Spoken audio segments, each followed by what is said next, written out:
Hi guys, this is Melissa here, and I'm in my car studying.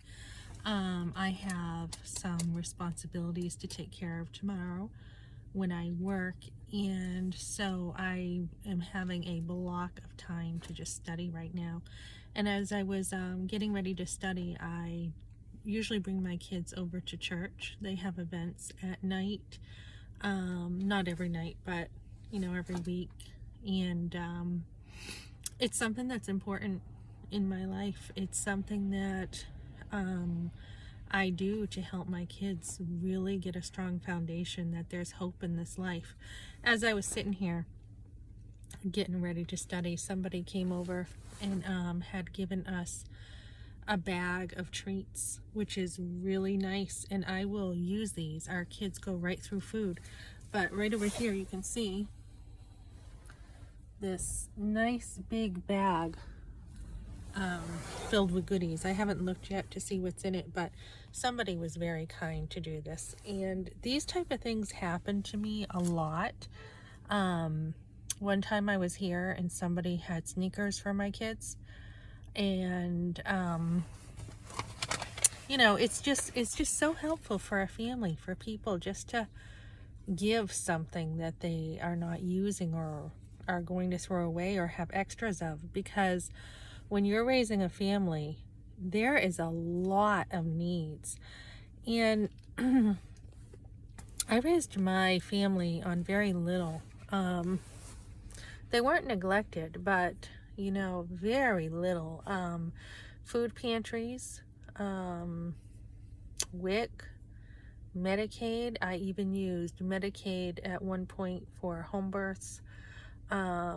Just mostly my hands. Doing a lot of work with my hands is what took care of our family. And yeah, we did have family help us with bills when we struggled, and I used other resources like the city and fuel assistance, and I took the help. But in comparison, that help in comparison of what a family needs, especially a big family, is very little compared to all the needs. I mean, the daily needs of a family are, 3 meals a day plus snacks usually for a big family. And plus, if you're a homeschool mom like I was, and you are pretty much giving most of your time to studying yourself. And that took a lot of my time to study myself, and when I had time to have my kids help me with the work. That's the way we did it, and I don't have any regrets. I'm so glad I chose the homeschool life, but it did not give me a lot of time to hang out with people. Somebody asked me once, how come you don't just hang out more with people? And I did that as a teenager, and I did it in school, but when you have a lot of responsibilities, you don't have time to just hang out with people. You have to be very selective in your time, who you're going to spend time to, who you're going to give it to. My priorities were my husband and my kids, and after that it was just going to church and people who come along in my life, and also family had tons of my time. I gave them my time, like every single weekend we were over there visiting. So you have to be really careful on who has your time, because you don't owe everybody your time.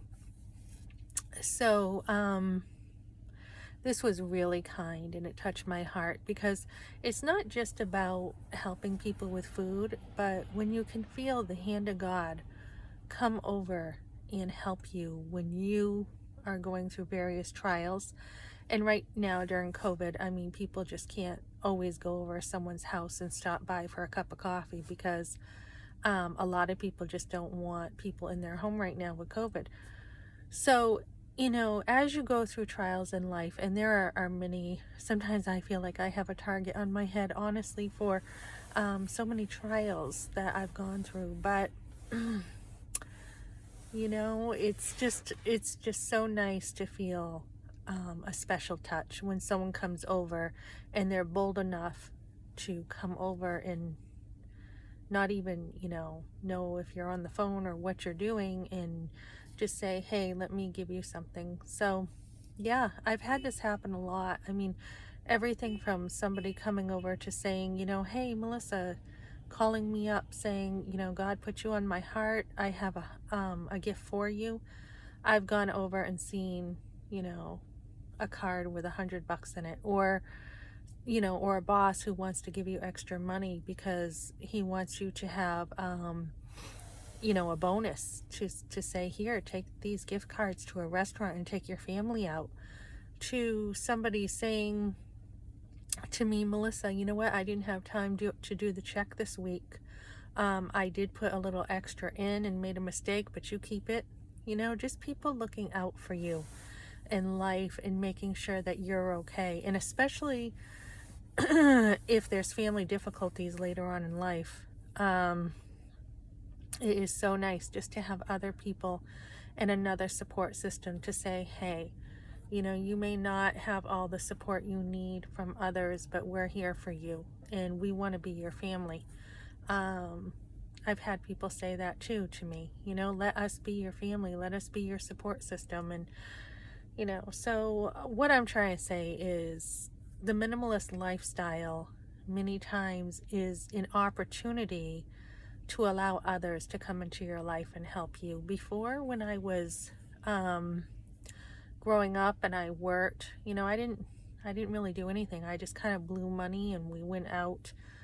My husband and I went out and we went shopping and to the movies, and we didn't have a care in the world. So later on in life, though, when you do, by on purpose or by default, have a minimalist lifestyle, you're learning, not to be too self-sufficient. And yes, you are. It's kind of like a paradox. The minimalist lifestyle, you are definitely independent, where you are making responsible decisions for yourself. But it also can be, for me anyways, an opportunity to say, yeah, I'm not going to buy this and I'm not going to buy this, and let other people do that for you. And it's not all one way. I mean, I have given to the community. I say I haven't given much, but I mean, I have in different ways. I have, there was one lady that I gave rides to every time she needed, not every time, but most of the times when she needed something. There's, helping people with putting chairs away. There's, a lot of the help I've given hasn't cost a lot, but I've definitely carried my side too. But when you don't, when you do have those times in life that you can't do everything yourself, let other people help you. And I find that is one of the biggest ways that I live. And I was sharing this too today, that I will actually, go to the phone company and ask them questions because they're better at it than I am. I will go to the bank, and I say I annoy them, but really I just am consistently checking on my money and my accounts and asking questions and getting an education better through the pamphlets at the bank and just doing things that way. I go to church and I have asked thousands of questions at church, and so I've gotten to know my Bible pretty good that way by just asking questions. I haven't ever, gone to get a degree, but I've experienced the church, and I've been, going for years, kind of on the outside because I've had my own family to take care of. So I haven't really been like, I haven't been somebody who's been in the church and officially serving because I've had so much of my own to take care of. When you homeschool, that's like, it's like 2 or 3 times the load of a regular family. It's really a lot of work, and especially if you're a mom who's an introvert. So yeah, just allowing others in your life and being thankful and allowing them to touch you and touch your heart and feeling God's love for you. So